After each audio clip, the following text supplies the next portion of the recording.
안녕하세요. 오늘도 사연살롱을 찾아주셔서 감사합니다. 저는 결혼 16년 만에 남편한테 오만정 다 떨어져 이혼한 40대 여성입니다. 현재 저는 든든한 아들과 친구 같은 딸을 키우고 있고요. 직장생활도 열심히 하며 친정 부모님에게 전에는 마음껏 하지 못한 효도도 많이 하며 살고 있어요. 사실 제가 반대하는 결혼을 하고 고생만 옴팡지게 한 뒤 친정으로 돌아온 불효녀거든요. 그러니 입이 10개라도 할 말이 없었는데 어쩌겠어요. 그때는 사랑에 눈이 멀어 부모님 말씀이 들리지 않았는걸요. 그리고 나중엔 아이들 보고 참고 살았는데 왜 참고 살았는지. 이혼한 지금은 그 참고 산 시간들이 너무 아까운 지경입니다. 그래도 한때는 능력 있는 남편이랑 산다는 약간의 자부심도 있었는데 그것도 다 부질없는 거였어요. 아니, 남편의 능력이란 것도 실상은 전부 거짓 허풍이었는데요. 그 인간은 정말 자기가 뭐라도 되는 것처럼 기세등등했죠. 정말 과거의 그 인간을 떠올리면 세상 무서운 것도 아쉬운 것도 없는 사람처럼 살았는데 그렇다고 그 인간이 처음부터 그랬던 건 아닙니다. 그랬다면 제가 아무리 아이들이 있다고 해도 15년이나 같이 살지 않았겠죠. 원래 나쁜 짓이라는 게 처음이 어렵고 그러다 시작되면 점점 간땡이가 붙기 마련이잖아요. 그 인간도 그랬어요. 물론 저는 그 사실을 몰랐고 여전히 제 남편이 능력이 좋은가 보다 생각했는데 그래서 맞벌이를 하는데도 약간 기가 죽어 지냈어요. 시부모님도 당신 아들이 돈을 잘 버니 그 기세가 대단하셨거든요. 참고로 남편은 그 집안의 장남이고 저도 장녀였는데요. 장남과 장녀이니만큼 저도 남편도 자기 집에 어느 정도는 신경을 쓰는 편이었어요. 거기에 저는 며느리이기도 했으니 시댁에도 신경을 써야만 했는데 사위였던 남편은 그게 아니었죠. 뭐 말로는 결혼 반대로 인한 상처가 남아있는 듯 장인 장모가 자기를 별로 안 좋게 생각하니 낯을 가린다고 생각했는데 나중엔 자기가 더 저희 친정을 멀리하려고 하더라고요. 그러니 사위 노릇커녕 친정에도 잘 가지 않았는데요. 아마도 말씀은 달리 하지 않으셨지만 저희 부모님도 그런 부분을 썩 마음에 들지 않으셨겠죠. 그래도 딸이 반대까지 무릅쓰고 데려온 사위니 미우나 고우나 우리 사위라고 저희 부모님은 남편을 챙겨주려 했는데요. 남편은 그런 저희 부모님 마음도 몰라주더라고요. 마치 결혼 전 반대했던 걸 좋은 명분으로 삼아 원래 자기 부모님은 나 안 좋아하잖아 라는 말을 입에 달고 살았는데 그에 반면 저는 맏며느리라고 자기 집 행사에는 자기는 바빠서 못 가도 저는 꼭 보내려고 안달이었어요. 솔직히 저도 가기 싫었죠. 시어머니랑 사이도 좋지 않았거든요. 참고로 시어머니와 시아버님은 사이가 굉장히 나쁘십니다. 그런데 두 분 다 헤어질 마음은 없고요. 그냥 지지고 볶고 서로 비난하고 헐뜯으며 사세요. 그러니 시어머니는 너는 무슨 복을 타고났기에 내 아들 같은 남자를 만났냐? 너는 참 복도 많다. 나는 우리 아들 같은 남편이랑 사는 게 평생 꿈이었어. 아, 나는 네가 제일 부럽다. 이렇게 저더러 서방복 있다고 돌려서 자기 아들 자랑을 하셨는데요. 저런 말을 들으면 아주 기가 찼죠. 결혼할 당시에는 제가 남편보다 돈을 훨씬 많이 모았고 또 잘 벌었거든요. 그러다 아이들 낳고 건설업을 하는 남편이 뒤늦게 빛을 보기 시작했는데 시어머니는 그때부터는 자기 아들이 대단하고 그런 자기 아들이랑 사는 제가 땡잡았다며 저런 말을 밥 먹듯이 하셨어요. 한마디로 자기 아들이 돈을 잘 버니 이제 와서 자기 아들이 아깝다는 거였죠. 그전에는 반찬도 자주 만들어주시고 주말이면 쉬라고 아이들도 봐주시는 시어머니셨는데 사람이 저렇게 한순간에 얼굴색을 싹 바꾸니 저도 실망감이 여간 큰 게 아니었어요. 아, 원래는 저런 사람이구나 라는 판단이 드니 저도 시어머니가 달리 보였는데요. 남편은 돈을 벌더니 자기 집에 극진한 효자가 되더라고요. 시댁에 조금만 문제가 생겨도 홍길동처럼 날아가 순식간에 문제를 해결하곤 했는데 그것뿐만이 아니었죠. 공사하다 좋은 게 있으면 시댁에도 설치를 해줬는데 시댁에 가면 늘 새로운 무언가가 있었어요. 어머니, 싱크대 새로 하셨네요. 엄청 좋아 보여요. 하고 제가 물으면 네 남편이 글쎄 어디 공사하고 남은 자재라고 우리 집에 사람 보내서 해줬다. 좋아 보이지? 내가 우리 아들 덕에 호강하지. 요즘 이게 유행이라며? 시어머니가 이렇게 대답했는데 솔직히 우리 집 싱크대도 있는데 시댁 먼저 저리 챙기니 기분 썩 좋진 않았어요. 그래서 남편한테 서운한 티를 내면요. 저를 아주 한심한 사람으로 몰아갔어요. 뭘 또 그래. 내가 다음엔 우리 집 싱크대 바꿔줄게. 엄마가 우리보다 살면 얼마나 더 살아? 좋은 거 있으면 우리 엄마 먼저지. 아니, 며느리가 그런 것도 이해 못해? 이해 못한다는 게 아니라 자기는 늘 자기 집만 우선순위로 챙기니까 그게 서운하다는 거지. 우리는 같이 살잖아. 뭘 또 그래. 아까 말했잖아. 우리 엄마가 그런 거 쓰면 또 얼마나 쓰겠어. 우리 집은 내가 차차 바꿔준다고. 셈을 낼 걸 내라. 저렇게 저를 아주 속이 좁은 사람으로 만들었는데 참 기분이 그랬어요. 남편 입장에서는 자기가 자기 부모 위하겠다는데 네가 왜? 뭐라고 하냐는 거잖아요. 그래서 저도 치사해서 말을 하지 않으려고 했는데 이게 시간이 지나면서 점점 더 하더라고요. 아니, 부부 사이는 원래 서로 돕고 살아야 맞는 거 아닌가요? 그런데 남편은 제가 힘들어 집안일을 도와달라고 하거나 회사 일로 아이들 케어가 어려워 도움을 요청하면 10번 말해야 한 번 들어줄까 말까였고 거기에서도 불만이 쌓이고 있었어요. 특히 아이 문제 같은 경우는 우리 아이인데 왜 엄마인 저만 일과 육아를 다 해야 하는 건지 저는 기회만 있으면 남편에게 늘 불만을 표현했어요. 으이그 또 시작이다. 원래 애는 엄마가 키우는 거잖아. 왜 또 나를 들들 볶아? 그리고 상식적으로 내가 뭘 알아. 뭘 알아야 애를 보지. 애들도 그래.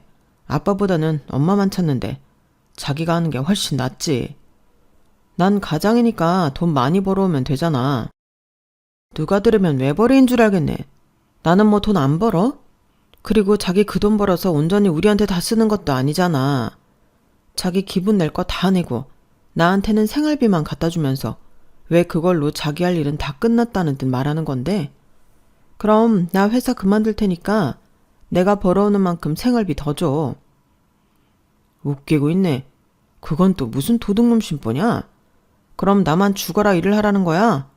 그리고 내가 고정 수입이 없잖아. 일한 만큼 버는 건데 마누라가 그것도 이해를 못하냐고. 생활비 따박따박 갖다 주는 것만으로도 고마운 줄 알아. 막말로 그 돈으로 살 수 있으면 회사 그만둬. 대신 돈 부족하다고 나한테 더 달라고 하지 마. 나는 자기가 일을 하든 안 하든 똑같이 줄 거니까. 이렇게 남편은 말끝마다 사람 기분 나쁘게 하는데 뭐가 있었는데 결혼하고 10년이 넘어가니 점점 더 하더라고요.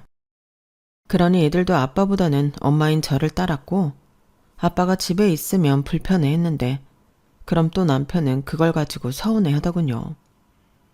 제가 가정교육을 잘못 시켜서 애들이 아빠를 좋아하지 않는 거래요. 아니, 애들이야 자기 할 탓 아닌가요? 자기가 잘했다면 애들도 아빠를 잘 따랐겠죠. 그런데 자기는 쥐뿔 아무것도 안 했으면서 애들이 자기를 좋아해야 한다고 생각하다니 이건 도대체 무슨 심보죠? 그리고 남편이 말끝마다 제 기분을 해치고 밥맛 떨어지게 했기 때문에 저도 어지간한 일이 아니고서는 부탁할 생각도 없이 제 손으로 처리했는데요. 그러다 결혼 16년 차가 되었을 때 제가 혼자 해결하기엔 다소 벅찬 일이 생겨났어요. 바로 저희 친정집 수리 문제였는데요. 저희 친정이 오래된 주택에 살고 있었거든요. 그 집으로 말할 것 같으면 제가 태어나기도 전부터 있던 집으로 저희 할머니 때부터 쭉 살던 집이었는데 저도 제 남동생도 그 집에서 태어났어요. 그래서 시간이 지나면서 여기저기 하자가 참 많았고 그래도 그때마다 수리해서 사셨는데 이번에는 아주 골치 아픈 누수 문제가 터졌다며 친정엄마가 난감해하셨어요. 사위가 건설업을 하고 있으니 바로 도와달라고 하실 만도 한데 사위가 처가를 불편해한다는 걸 아니 저희 부모님이 직접 수소문해서 업자를 불러 몇 차례 고치려 해봤다고 하더라고요. 그런데 무슨 일인지 원인을 잡지 못했고 아무것도 해결되지 않았음에도 누수 탐지 비용이라며 돈만 수십만 원을 날렸다 했는데 더는 안 될 것 같다며 저한테 SOS를 치셨어요. 말이 저한테지 저를 통해서 사위의 도움을 받고 싶으신 건데 설마 했지만 남편의 반응은 아주 시큰둥했어요. 제가 최대한 부탁하는 저자세로 말을 했는데도 다른 전문가들이 못 잡았으면 나도 모르는 거지. 내가 간다고 뭐 뾰족한 수가 있어. 이딴 식으로 얘기하는데 너무 성의가 없으니까 서운한 게 아니라 화가 나더라고요. 같은 말이라도 조심해서 할 수 있는 건데 다른 집도 아니고 처가 문제에 저리 남보다도 못한 말을 하다니 이건 우리 부모를 무시한다고 생각할 수밖에 없었죠. 아니 무슨 반응이 이래? 지금 남의 집 얘기야? 우리 엄마 아빠 지금 그 누수 때문에 힘들어 한다고. 그래도 자기는 일반인보다 잘 알 거잖아. 알긴 뭘 알아, 똑같지. 그리고 다른 업자 불러보시라고 해. 이미 업체 3군데나 불렀다니까. 올 때마다 누수 탐지인지 뭔지 그거 하고 원인도 못 찾고 돈만 날렸대.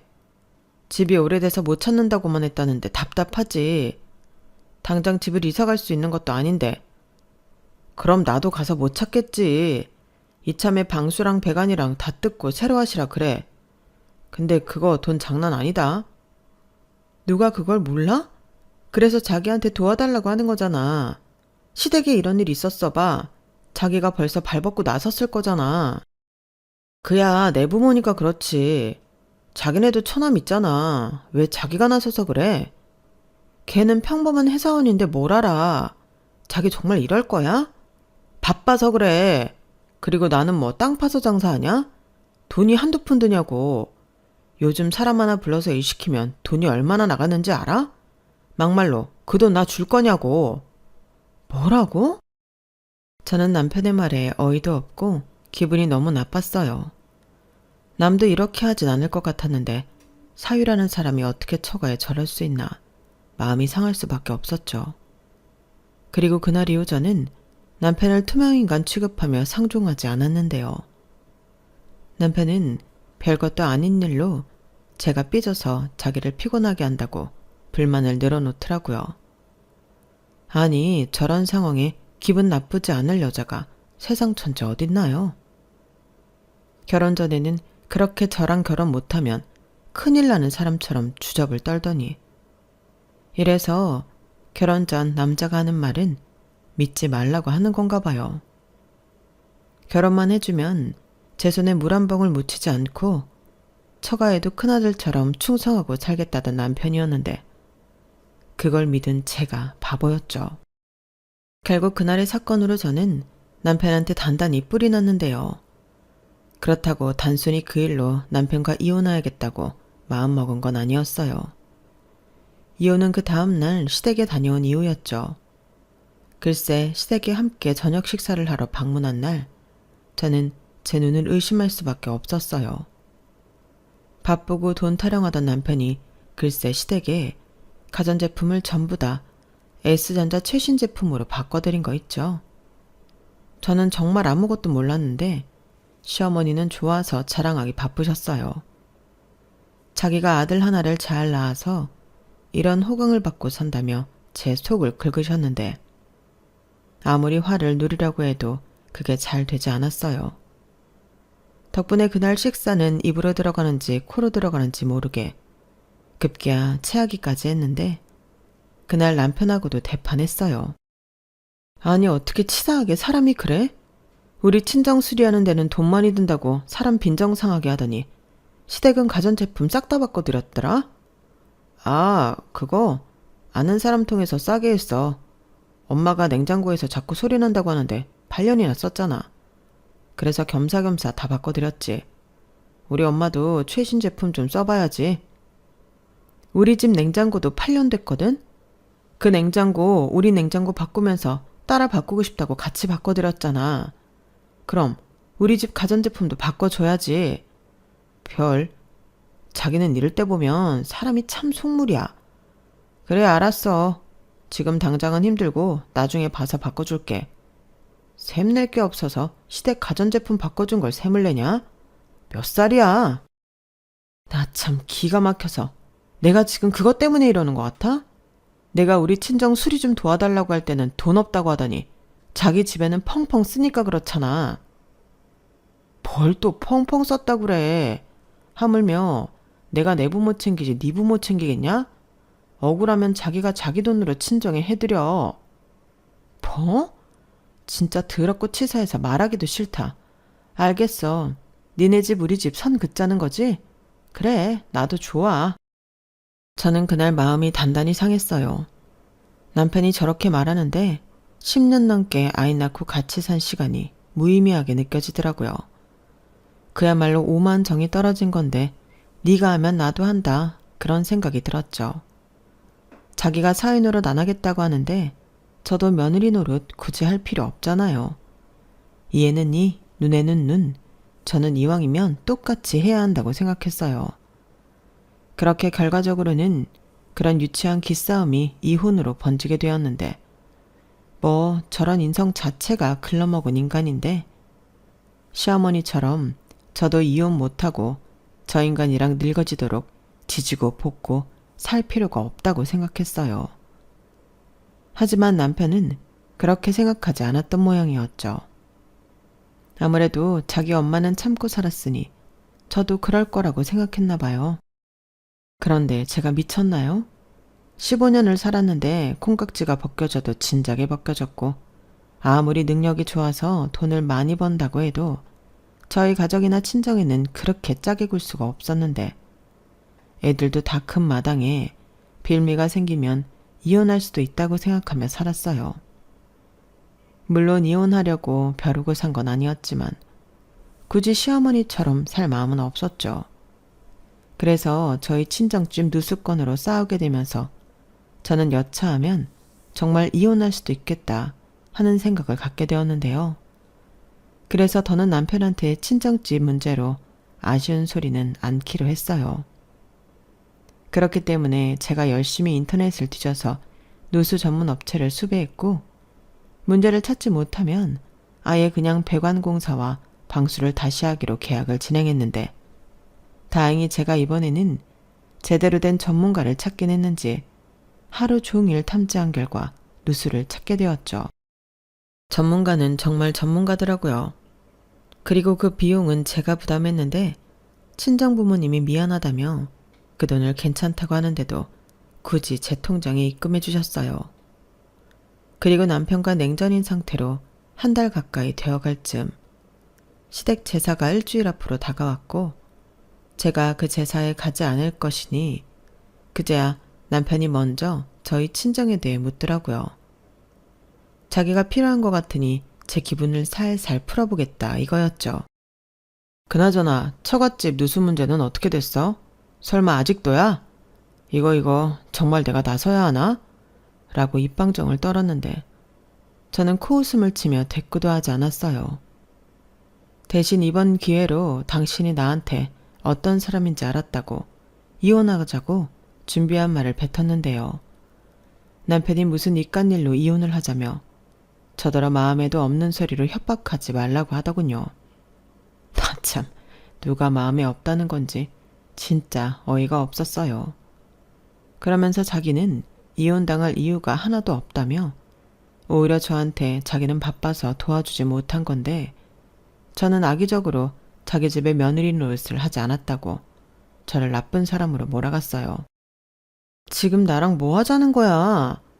그럼 자기도 내가 싫다는 거네. 며느리 노릇도 안 하는데 나랑 왜 살아? 우리 이제 시간 그만 끌고 각자 길 가자. 애들도 컸잖아. 이혼이 무슨 애들 장난이야? 그리고 애들이 컸어도 애들이지. 부모가 특별한 이유도 없이 이혼을 한다고 하는데 애들이 뭘 보고 배우겠어. 그래, 얘기 잘했다. 그럼 당신 같은 아빠를 보고 애들은 뭘 배울까? 나는 말이야, 내가 당신이랑 16년 가까이 살았다는 사실보다 우리 애들이 당신 같은 사람을 이상하게 생각하지 않고 정상으로 받아들일까봐 그게 제일 무서워. 그리고 내가 왜 이혼 얘기까지 하는지 정말 몰라? 자기는 자기 부모님만 챙기는 사람이잖아. 지금도 다음 주에 자기 집 제사가 있으니까 나 구워 삶아보려고 이러는 거고. 내가 모를 줄 아니? 그래, 너 하는 꼬라지 보니까 얼씨구나 하고 우리 집 제사 때 버티고 있을 것 같아서 그래. 아니, 내가 진짜 억울해서 그러는데 내가 바빠서 처갓집 못 도와줬다고 몇 번을 말해. 업체 불러서 해결됐다며. 그럼 된 거지. 왜 이렇게 사람을 들들 볶아. 그 낡아 빠진 집, 나중엔 내가 도울 일이 있겠지. 됐어. 나중에 도울 일이 있을 거라고? 웃기고 있네. 그걸 기다리느니 평화통일을 기다리겠다. 진짜 유치하게 계속 이럴래? 그래, 내가 잘못했다. 내가 죽을 죄를 지었어. 다음부터는 안 그럴게. 약속해. 됐냐? 남편은 제가 이혼 소리를 하자 저렇게 마음에도 없는 용서를 빌었어요. 그리고 저는 남편의 마음에도 없는 사과에 더 약이 올랐는데 남편 말대로 얼씨구나 좋다고 제사에 일부러 친구들이랑 약속을 잡고 놀러 나갔어요. 물론 핸드폰은 친구들 만난 뒤로 꺼버렸죠. 그리고 그날 저녁 늦게 집에 돌아오는 길에 핸드폰 전원을 다시 켰는데 저는 제 핸드폰이 폭발하는 줄 알았네요. 부재 중에 얼마나 많이 들어오던지 50통이 넘게 찍혀 있었어요. 그리고 그 주인공은 시어머니셨는데 문자도 정말 읽는 게 힘들 정도로 살벌하더라고요. 자기 아들이랑 호의호식하면서 자기한테 어떻게 그럴 수 있냐고, 제가 없어서 자기가 제사 음식하느라 응급실에 실려가기 일보 직전이었다고 했는데요. 그 문자를 보니 고소하기도 하고 지난 무수히 많은 제사가 떠올라 화가 나기도 했어요. 저희 시어머니는 당신 아들이 돈을 잘 번다고 생각한 이후 제사 음식은 전부 저한테 시키셨거든요. 그 정도는 하고 살아야 공평하지 않겠냐며 자기는 정말 쉬운 일만 골라 하셨죠. 그리고 제가 제사 준비를 힘들어하는 티라도 낼라 치면 이깟게 뭐가 힘들다고 앓는 소리를 해. 나 때는 제사 준비도 꼬박 일주일 넘게 했어. 이렇게 제 입을 막으셨는데 이혼하면 저딴 집구석 행사에도 자유라고 생각하니 하루라도 더 빨리 이혼하고 싶어지더군요. 그래서 사실 더 막 나간 것도 있었어요. 그런데 시어머니는 제 기분도 풀어줄 겸 난데없이 가족여행을 가자고 남편한테 말을 했다는데요. 야, 우리 엄마 같은 시어머니가 어디냐? 자기는 정말 복받은 줄 알아. 제사도 안 온 며느리 뭐가 이쁘다고. 그러게, 뭐가 이쁘다고 나를 데리고 여행을 가자고 하시겠어? 나는 핑계고 당신이 가고 싶어서 그러시는 거야. 자기는 자기 엄마를 그렇게 모르니? 그리고 미리 말하겠는데 나 그 여행 안 가. 그게 여행이니? 시발들러 가는 거지? 진짜 너는 왜 그렇게 사람이 꼬였냐? 왜 말을 그렇게 해? 왜긴 오만정 떨어져서 이제 그만 살고 싶다고. 그렇게 대단하게 아까운 아들 어머님한테 돌려드리고 싶다니까? 자기도 그래. 자기도 자기 본가가 제일 우선이잖아. 그러니까 자기 집으로 돌아가라고. 저는 정말 온 마음을 다해서 얘기했어요. 그리고 가족여행을 가든 가족 초상을 치르든 저는 절대 그 자리에 가지 않을 거라고 단단히 못을 박았는데 이윽고 여행 당일날이 되었죠. 그리고 설마 했지만 제가 가지 않겠다고 버티니 하는 수 없이 남편만 자기 식구들 픽업하러 나갔는데 1시간 정도 됐을까? 제 핸드폰에 또 불이 나기 시작했어요. 당연히 저에게 불이 나도록 전화하는 이는 시어머니셨죠. 자기가 제사도 봐줬는데 가족여행까지 파투를 냈으니 모르긴 몰라도 단단히 뿔이 나셨을 거예요. 그리고 전화를 끄려고 하는 찰나 핸드폰이 또 울리는 바람에 원치 않는 통화가 연결되었는데요. 저는 시어머니가 무슨 쇼미더머니 래퍼인 줄 알았어요. 어찌나 숨도 쉬지 않고 말씀을 잘 하시는지 감탄이 절로 나왔어요. 그리고 이윽고 말씀이 끝나셨는지 너 내 말 듣고 있니?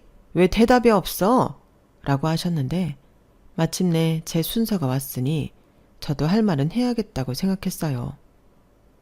남편한테 듣지 않으셨냐고 저는 가지 않을 거고 앞으로도 어머님 집 행사에 참여할 일 없다며 이혼하고 싶다는 의사도 제대로 전달했는데 시어머니는 눈 하나 깜짝하지 않으시더라고요. 이미 당신 아들한테 다 들었다면서 정말 그 아들의 그 엄마라고 저더러 까불지 말라고 하셨어요. 그런 이유로 이혼했으면 당신은 100번도 했을 거라며 기회 줄 때 못 이기는 척 튀어오라고 하셨는데요. 어머니, 저 장난하는 거 아니에요. 진심이라고요. 그래, 매 순간 진심이지. 내가 그 마음 왜 모르겠니? 그리고 우리 아들도 충분히 반성하는 눈치던데 네가 좀 봐줘야 하지 않겠니? 다른 것도 아니고 일 때문에 바빠서 본의 아니게 그런 거라는데 네가 네 남편을 이해해줘야지. 싫어요. 그리고 저는 그 말도 안 믿거든요. 죄송하지만 제 마음 바뀌지 않을 거니까 저 빼고 재미난 여행하고 오세요. 오히려 제가 가면 더 분위기만 이상해져요. 예, 네가 안 오는데 어떻게 재미난 여행을 해? 원래 부부싸움은 백해무익한 거다. 그러지 말고 아직 출발 안 했으니까 애들 데리고 택시 타고 후딱 넘어와라. 지금은 둘 다 혈기왕성하고 돈도 아쉽지 않으니까 그런데 야, 늙으면 의지할 사람은 옆에 있는 배우자밖에 없는 거다. 야요? 어머니, 지금 저한테 야라고 하셨어요? 어머, 그랬니? 에이, 내가 언제? 네가 잘못 들은 거야. 아니요, 저는 안 갈 거예요. 애들한테도 진작에 물어봤는데 싫다고 했어요. 애들도 엄마만 고생하는데 그거 보고 싶지 않다고 하더라고요. 뭐야? 너는 애들한테 무슨 말을 한 거니? 누가 들으면 내가 일부러 너만 고생시키는 줄 알겠다. 맞잖아요. 제가 뭐 틀린 말 했어요? 저도 더는 바보처럼 저 도리하면서 살지 않을 거예요. 저도 직장 다니는데 저라고 바쁜 날이 없겠어요? 이래서 요즘 것들은 안 된다는 거야. 네가 바쁜 거랑 우리 아들이 바쁜 거랑 같니? 벌어오는 돈 액수부터가 다른데. 그리고 며느리는 원래 시댁일을 도맡아서 하는 거고 사위는 백년 손님이라고 처가에 가서 일하는 거 아니다. 누가 손님을 일을 시키니? 그건 애당초 니네 부모가 잘못하신 거야. 더 말하기 입 아프다. 30분 줄 테니까 얼른 튀어와. 더는 못 기다린다. 시어머니는 그렇게 당신 말씀만 하시고 전화를 끊어버리셨어요. 그리고 저는 그 말에 쫄지도 않았는데요. 솔직히 저러다 말겠지 했어요. 막말로 데려가서 일할 사람 없으면 밖에서 맛있는 거 사드시면 될 일이고 갔다 와서 저한테 뭐라고 할지언정 오늘은 끝났다고 생각했는데 웬걸요. 그게 끝이 아니더라고요. 이 사람들이 가라는 여행은 안 가고 집으로 들이닥쳐였어요. 아무래도 제가 오지 않을 것 같으니 저를 아예 끌고 갈 생각이더라고요. 그리고 저희 집 현관문을 열고 들어온 순간부터 시어머니의 언성이 아까 통화 때보다 한층 더 높아지셨는데 침까지 튀기며 저한테 삿대질까지 하셨어요.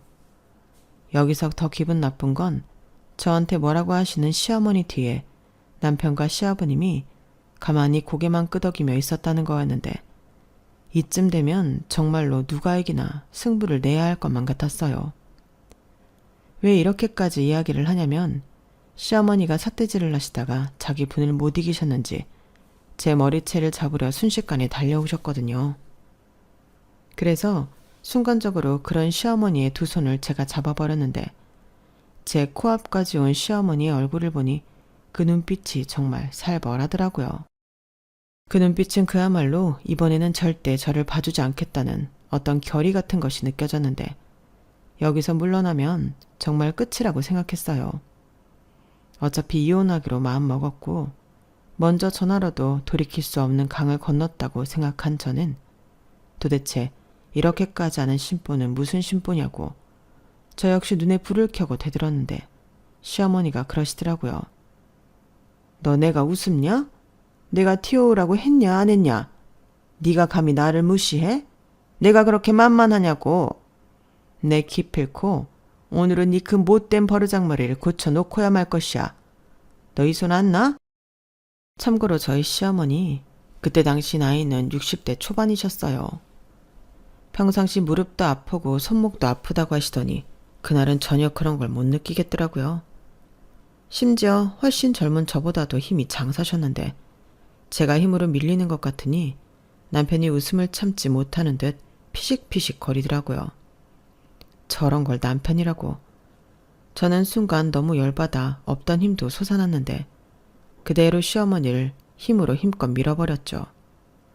그러자 시어머니가 뒤로 넘어가셨는데 그제야 남편이 뛰어와 시어머니 상태를 살폈어요. 그리고 죽일 듯 저에게 지금 이게 무슨 짓이야? 이러다 우리 엄마 다치면 어쩌려고 그래? 라고 소리를 질렀는데 저도 똑같이 목소리를 높여 말했어요. 그러게 왜 여길 모시고 와? 그냥 여행 가면 되잖아. 왜 이렇게까지 하는 건데? 라고 했더니 그제야 시어머니는 자기 죽는다며 앓는 소리를 하기 시작하셨어요.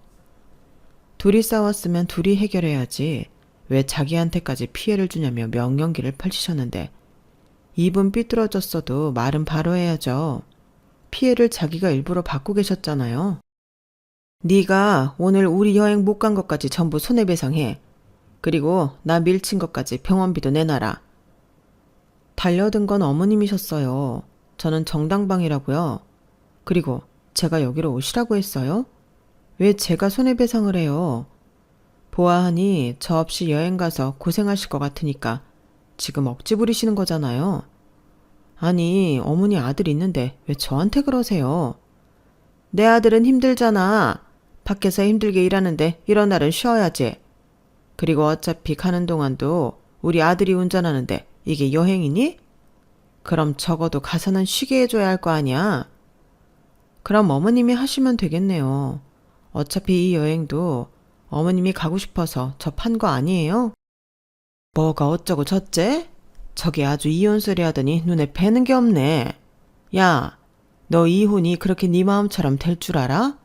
내 아들이 사고 친 게 없는데 법이 네 편을 들어줄 것 같냐고. 다른 사람도 아니고 시댁가족 수발 두는 게 뭐가 어렵다고?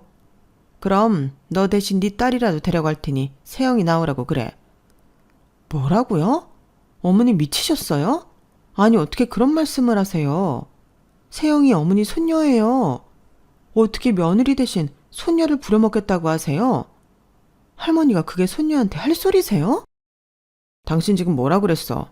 우리 엄마한테 미쳤냐고 그랬냐? 저게 정말 제정신이 아니네.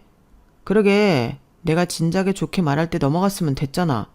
왜 일을 점점 크게 만들어? 당신이 그러니까 애들도 똑같이 하잖아. 지 아빠 우습게 알고 할머니 할아버지 싫어하고. 그게 왜 내 탓이야. 애들이 그렇게 느끼는 건데. 그런 거 싫었으면 애들한테 좀 잘하지 그랬어. 뭐야? 됐다. 상대도 안 되는 너랑 무슨 얘기를 더 하겠니? 그래, 이혼해. 대신 애들은 못 주니까 그런 줄 알고 서준이 세영이 이리 나와.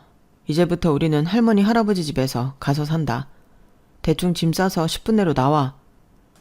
남편은 갑자기 지들 방에서 떨고 있을 애들을 향해 소리쳤어요. 그 모습을 보는데 저도 눈이 돌더라고요. 그리고 그 순간 저도 이대로는 안 되겠다는 생각이 들었는데 알겠다고 준비해서 나갈 테니 그만하고 주차장에 가서 기다려달라고 했는데요. 남편은 저를 노려보며 진짜냐고 묻더군요. 그래서 진짜야. 그러니까 애꿎은 애들 잡지 말고 어머니 아버님 모시고 차에서 기다려. 여기서 버티고 있으면 내가 불편하잖아. 라고 대답해줬고 저 말은 거짓말이었어요. 제가 미쳤나요? 이 사단을 만들어 놓고 저들이랑 같이 여행을 가게요. 하지만 시간을 벌어 애들이랑 도망가야겠다는 생각이었기 때문에 거짓말을 할 수밖에 없었는데요. 저는 남편이 씩씩거리며 자기 부모를 데리고 현관문 밖으로 나가자 애들을 불러 외갓집에 갈 거니 얼른 짐을 챙기라고 했어요. 그러자 이미 딸은 그럴 마음이었는지 짐을 쌌다며 금방 나왔는데 아들은 챙길 것도 없다며 게임기랑 핸드폰, 교복 등 몇 가지만 들고 나오더라고요. 그래서 주차장이 아닌 택시를 잡아 타고 친정으로 향했는데요. 기가 막히게 택시를 타고 출발하자 남편한테서 전화가 걸려왔어요. 뭘 이렇게 꾸물거리냐며.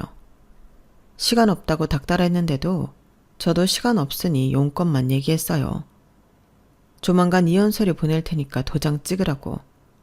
그리고 애들은 내가 키울 거니 넌 보지 말라고 말하고 전화 전원을 꺼버렸는데 그렇게 친정에 도착하니 맥이 탁 하고 풀리더라고요. 게다가 제가 짐가방에 애들까지 전부 데리고 나타나자 친정 부모님도 많이 놀란 눈치였는데 이윽고 한숨을 쉬며 친정엄마가 아빠를 불러 제 짐가방을 들라고 하셨죠.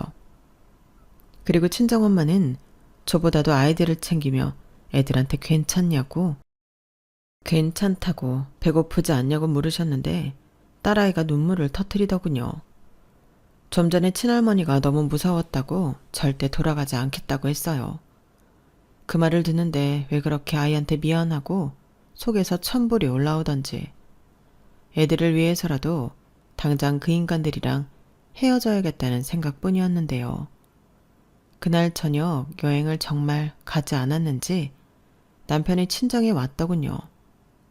그리고 이러는 법이 어딨냐며 저희 부모님이 계시는데도 저한테 화를 내기 시작했어요. 정말 제정신인 거야? 거짓말까지 하고 사람을 따돌려? 내가 오죽하면 그래.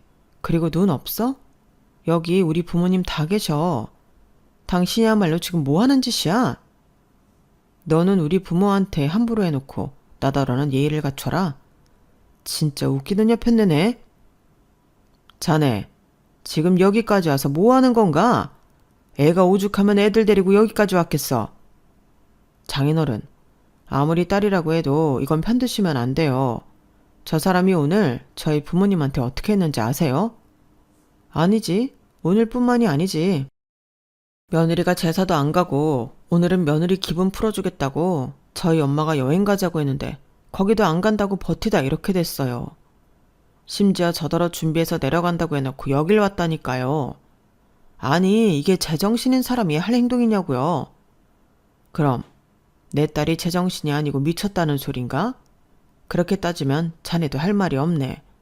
자네는 뭐 우리한테 잘하는 사위야? 장인어른이 그러시니까 제가 불편해서 더 뭘 안 하게 돼요. 막말로 저 별로 안 좋아하시잖아요.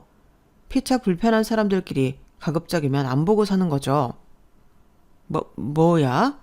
그럼 내 딸은 자네 부모가 편해서 그 집에 며느리 도리를 해야 한다는 거야? 사위랑 며느리는 다르죠. 그리고 저희 부모님은 저 사람 좋아합니다. 좋아하긴 진짜 여기까지 와서 이럴래? 오늘 여행도 그래. 정말 나 때문에 어머님이 가자고 했다는 거야? 어머님 당신이 가고 싶으신 거잖아. 근데 내가 안 간다고 하니까 가서 수발들 사람 없으니까 심통난 거고. 우리 엄마가 애야? 무슨 심통이나. 아까 못 봤어? 어머님이 나한테 달려드셨잖아. 당신이랑 아버님은 말리지도 않고. 근데 왜 내가 헤어지자고 하는데 싫다는 거야? 이유가 뭐냐고. 그야 이혼하면 불편하잖아. 그리고 쪽팔려서 어떻게 사냐? 막말로 내가 무슨 잘못을 했다고 이혼을 해. 나처럼 성실한 사람이 또 어딨다고. 아빠가 무슨 성실해. 아빠는 맨날 우리한테는 소홀하잖아. 주말에 우리 식구끼리 놀러 가자고 하면 힘들다고 잠만 자고 또 쌍문동 할머니 집에만 가자고 하고 아까도 그랬잖아. 엄마한테 소리 지르고. 너 이 집에 조용히 안 해? 아빠도 조용히 해. 여기 아빠보다 어른도 계신데 왜 아빠가 소리 질러? 서준이 너까지 진짜 집안꼴 잘 돌아간다. 엄마가 저 모양이니 애들도 저러지. 자네 진짜 여기서 더 할 건가? 이제 보니 우리 딸이 참 불쌍하게 살았네. 너 이렇게 살려고 엄마 아빠가 반대하는 결혼했어? 진짜 서운합니다. 저 아직도 그때 받은 상처가 남아있어요. 그래? 그럼 헤어져. 얘가 자네 싫다고 하잖아. 애들도 아빠가 싫다고 이러는데 자네야말로 여기까지 와서 왜 이러나? 아니다. 하기 싫으면 말아. 요즘은 이혼 소송하면 된다고 하던데. 장모님은 딸이 이혼하길 바라시는 거예요? 무슨 엄마가 그래요? 나는 그래. 나는 내 딸이 힘들지 않은 게 제일인 사람이야. 그래서 자네 반대한 거고. 나는 자네가 이럴 것 같았거든. 애들한테도 이게 뭐야? 이게 애들한테도 두고두고 상처인 거 모르나? 자네는 남편 자격도 없지만 부모 자격도 없어. 그날 저희 엄마는 엄청 단호하게 남편을 혼내셨어요. 그러자 이 인간이 그게 또 못마땅했는지 급기야 소송할 것도 없다며 나중에 후회나 하지 말라고 그냥 협의이혼하겠다고 마음을 바꿨어요. 더럽고 치사해서 이 집 사위 안 한다나요? 그 말이 어찌나 반갑던지. 저는 그 인간 마음 바뀔까봐 다음날 바로 법원에 가서 협의이혼 서류를 가져와 남편에게 보냈어요. 그리고 애들은 무조건 내가 키우겠다 못을 박았는데 전날 애들이 자기한테 뭐라고 한 것에도 빈정이 상했는지 지 엄마 닮은 애들은 필요 없다며 양육비도 아주 일시불로 줄 테니 애들 핑계로 연락하지 말라고 하더군요. 솔직히 제 입장에선 고마웠죠. 그리고 빠른 이혼을 위해 저도 위자료나 재산 분할에 있어서 큰 욕심을 부리지 않았는데요. 괜히 그걸로 시간 끌고 싶지 않았어요. 그런데 그 인간은 최종적으로 이혼 판결이 났을 때도 사람 속을 뒤집어 놓더라고요. 저희 친정이 오래된 주택이라고 했잖아요. 언제 무너져도 이상하지 않을 그 집에서 5이서 지질이 궁상으로 살아보라고 아주 악담을 했는데 저 인간 봐서라도 내가 우리 가족 잘 건사해야겠다고 다짐했어요. 그래서 이를 악물고 살았죠. 그리고 이혼 후 이제 지긋지긋한 사람들이랑 엮일 일 없으니 아침에 눈 뜰 때부터 행복 그 자체였는데 그냥 저절로 콧노래가 나오는 거 있죠. 비록 친정 부모님께는 죄송한 마음이 컸지만 저도 철이 덜 들었는지 친정 부모님과 다시 살게 되고 엄마가 해주는 저녁밥을 먹는 게 너무 행복했어요. 그리고 우리 아이들을 위해서라도 엄마의 선택이 잘못되지 않았다는 걸 꼭 보여주고 싶었는데 입사 초기 때처럼 눈에 불을 켜고 일을 했어요. 게다가 틈틈이 다른 업무 관련된 공부도 하기 시작했고 아무래도 제가 할 줄 아는 게 많아지면 더 많은 기회가 찾아올 거라고 생각했죠. 원래 제가 결혼 전에는 일 욕심이 많은 사람이기도 했거든요. 그런데 결혼을 하고 가정과 시댁 육아까지 겹치니 일을 하고 싶어도 여간에서는 욕심을 낼 수 없었는데 그때 놓친 좋은 기회들도 있었어요. 그래서 이혼과 동시에 다시는 그런 일이 없도록 하고 싶었는데요. 왜 그런 말이 있잖아요. 준비된 자에게 기회가 찾아온다고요. 그래서 그 기회가 찾아올 때 놓치지 않고 잡기 위해 저는 만반의 준비를 하기 시작했어요. 그리고 1년 정도 지났을까? 정말로 저에게 그 기회가 찾아왔는데요. 제가 놓칠 리가 없었죠. 이때만 기다렸는걸요. 그리하여 그때 저는 거의 회사에 먹고 자는 사람처럼 프로젝트에 매달렸는데 그렇게 8개월 만에 프로젝트를 성황리에 마무리했어요. 원래 기대했던 성과보다 결과가 더 좋게 나왔는데 저는 그 일로 인사고과는 물론이고 회사 내에서도 저를 다시 봤다며 능력을 인정해주는 분위기가 되었죠. 그러니 저 역시 더 인정 욕구가 생겨 더 많은 노력을 하게 되었는데 그 후로 2년 뒤 타 기업에서 감사하게도 스카우트 제안을 한번 받게 되었어요. 연봉도 전에 받던 것에 비하면 파격적이었는데 몸담고 있던 회사에는 미안했지만 이직하지 않을 이유가 없었어요. 무엇보다 저는 그때 당시 목표가 하나 있었거든요. 아무래도 친정집이 오래되었기 때문에 괜찮은 아파트를 하나 장만해서 우리 가족 모두 이사를 했으면 했거든요. 그리고 5 식구가 살려면 평수도 제법 커야 된다는 생각에 돈에 대한 생각이 많을 때였는데 그래서 스카우트 제안이 반가웠죠. 그래서 남편이 줬던 위자료, 양육비, 그리고 제가 가지고 있던 돈과 저희 부모님 돈까지 합쳐 한강이 보이는 48평 고층 아파트를 매매하게 되었는데요. 물론 운도 좋았던 게 원래 주인이 외국에 가게 되었다며 급매로 나온 물건이었어요. 그래서 노리는 사람들도 많았는데 당장에 융통할 수 있는 돈이 많이 필요하다 보니 임자를 만나지 못하고 있었고 제가 보자마자 그 집을 계약해버렸죠. 그리고 저희 부모님은 네 돈이 대부분인데 네 이름으로 해라 라며 명의를 제 단독으로 하라고 하셨는데요. 정말 그때는 제가 세상을 다 가진 것 같았어요. 거실에서 한강이 한눈에 보이는데 눈물이 나더라고요. 그건 저희 엄마도 마찬가지였어요. 게다가 아파트라 그런지 집안 자체가 훈훈하다며 늘 우풍이 있던 집에서 살아서 그런지 집이 너무 따뜻하고 좋다고 하셨는데 그날은 제가 정말 큰 효도를 한 듯 그렇게 뿌듯할 수가 없더군요. 그리고요, 내친 김에 좀 무리이긴 했지만 이사 갈 집, 가전제품과 가구들을 모두 새 제품으로 장만하기로 했는데요. 가전제품을 사러 갔을 때는 어쩔 수 없이 그 인간 생각이 났어요. 그래서 더 비싸고 좋은 걸로 바꿨는데 야, 진짜 돈이 많이 나오긴 하더군요. 그래도 저희 엄마가 기뻐할 모습을 생각해 제가 허리띠 졸라매고 살 생각으로 무리를 했는데 그렇게 아파트로 이사를 간 날 저희 5 식구는 모두 환호성을 질렀어요. 집이 너무 좋아서요. 특히 저희 엄마랑 딸이 좋아했는데 저희 아빠가 수고했다며 제 어깨를 토닥여 주시더라고요. 그리고 너무 무리한 거 아니냐며 먼저 살던 집이 팔리면 그 돈도 저를 주시겠다고 하셨는데요. 저는 싫다고 거절했죠. 그 돈은 아빠가 잘 가지고 있어. 그 돈으로 엄마랑 여행이라도 다녀오면 좋잖아. 앞으로는 내가 평생 효도하고 살 테니까 걱정하지 마. 됐어 이놈아. 아빠가 뭐 능력이 없냐? 아빠도 돈 벌어. 그 돈 없어도 아빠가 엄마 데리고 여행 못 가겠니? 우리 손자 손녀까지 죄다 끌고 갈 수 있어. 아, 네. 우리 아빠 짱이네. 역시 내가 아빠 닮아서 능력이 좋은 거였네. 그걸 이제 알았어? 우리 이제 앞으로 건강 잘 챙겨서 이 집에서 오래오래 살자. 저 봐라. 니네 엄마 입 찢어지겠다.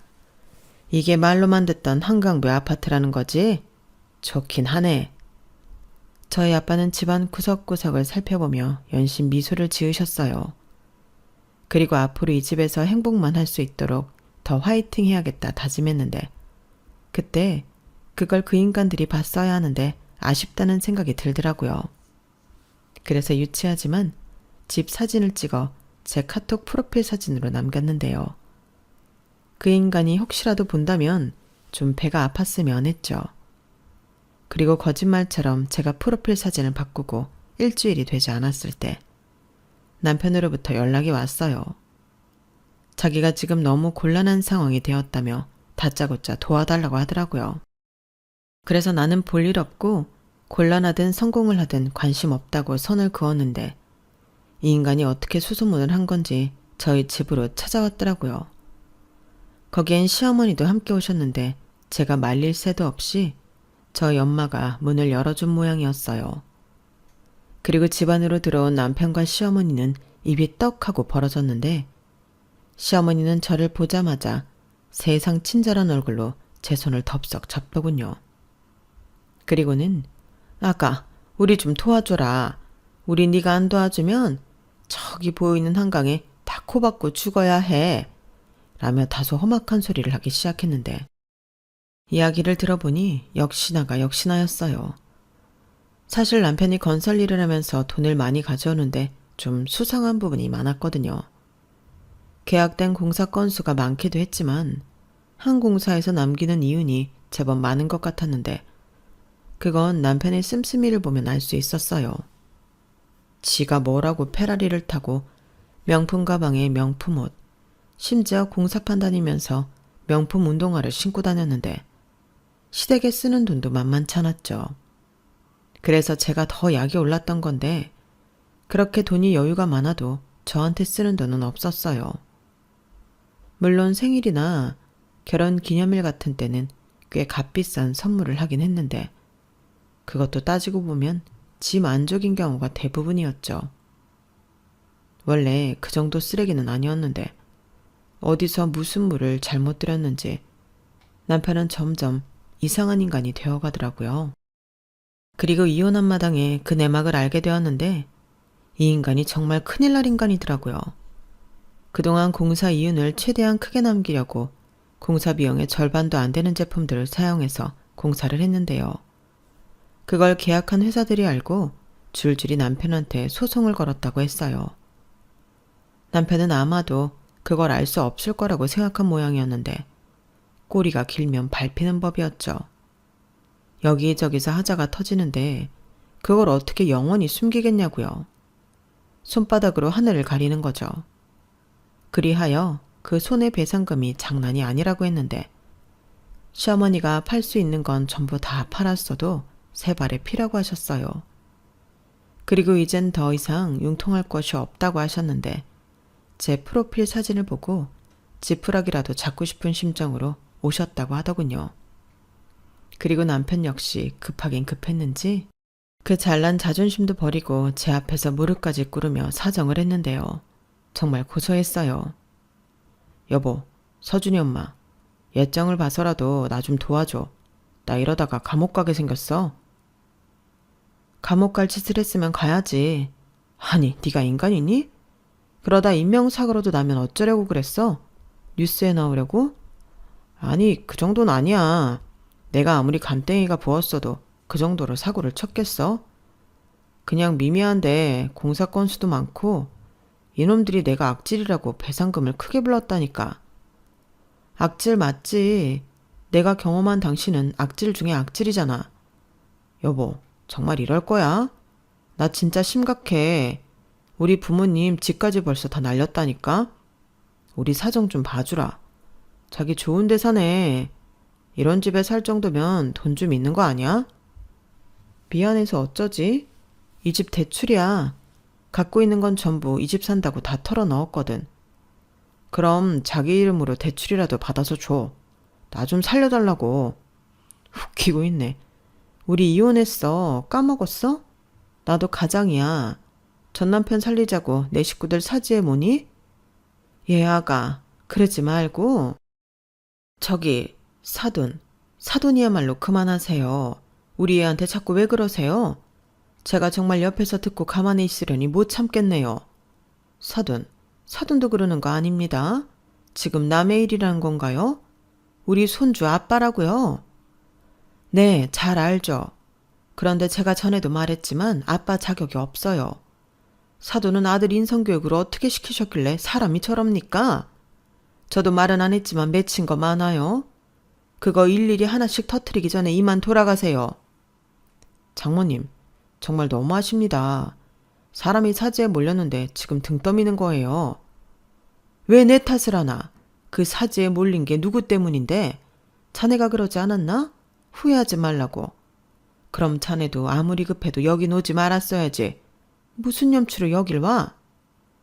그럼 내가 준 양육비랑 위자료만 도로 내놔. 우리 엄마 아빠 지낼 곳을 마련해줘야지. 위자료는 그렇다 치고 양육비까지 내놓으라고? 네가 사람이니? 됐어. 아까 말했잖아. 나 이 집 사느라 돈 없다고. 그래? 그럼 어쩔 수 없이 여기서 다 같이 살아야겠네. 이 집에 내 돈이 들어있다는 거잖아. 그럼 우리도 자격 있네. 뭐라고? 네가 궁지에 몰리더니 미치긴 단단히 미쳤구나. 저는 남편의 말도 안 되는 헛소리에 더는 입씨름하기 싫어 경찰에 신고를 했어요. 그리고 출동한 경찰일로 하여금 그 뻔뻔한 모자가 저희 집에서 쫓겨났는데 저런 인간이란 10년 넘게 부부로 살았다는 게 창피했어요. 그리고 저 인간이 자기 죗값은 톡톡히 받길 바랬는데요. 시어머니는 저희 집에서 나가시면서 오열하며 나가셨지만 저는 하나도 슬프지 않았습니다.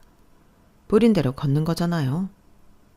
그러면서 동시에 한 가지 다행스러운 점도 하나 있었는데 이혼하면서 위자료와 양육비를 받긴 했지만 살면서 저 인간이 가져온 더러운 돈에 제가 호의호식을 하진 않았다는 거였죠. 만약에 저 인간이 저렇게 번 돈으로 저와 저희 친정에도 아낌없이 베풀었다면 그땐 저야말로 어떻게 해야 했을까? 난감했을 것 같았는데 그땐 불만이었지만 이젠 다행이라 여깁니다. 적어도 저는 떳떳하니까요. 그리고 애들한테도 저런 아빠를 옆에서 치워줬다는 게 천만 다행이었는데 우리 아이들은 아빠 닮지 말고 저를 닮아 정직하고 성실하길 바라는 마음이에요. 저라도 정신 똑바로 차리고 우리 애들 잘 키워야죠. 그래서 아들은 절대 지아빠 닮지 않도록 하고 저희 딸은 지아빠 같은 남자 못 만나도록 눈을 높여줄 생각인데 제가 앞으로 슬기로운 엄마이자 딸이 될 수 있도록 많은 응원해주세요. 그리고 전 남편인 그 인간은 결국 자기가 한 행동에 제대로 인생 나락을 갔는데 그 나락에서 새 사람이 되어 남은 인생은 착하게 살길 바랄 뿐입니다. 이젠 저도 좋지 못했던 기억은 다 잊고 행복하게 살고 싶어요. 멋진 우리 집에선 늘 웃음과 행복한 추억이 가득하길 마음속 깊이 바라봅니다. 그럼 지금까지 제 사연 끝까지 들어주셔서 대단히 감사드리고요. 늘 건강 잘 챙기시고 행복한 일만 가득하길 바라며 안녕히 계세요. 감사합니다. 여러분, 사연 댓글에 응원과 현명한 조언 부탁드려요. 좋아요와 구독은 저에게 큰 힘이 됩니다. 오늘도 좋은 일 가득하세요.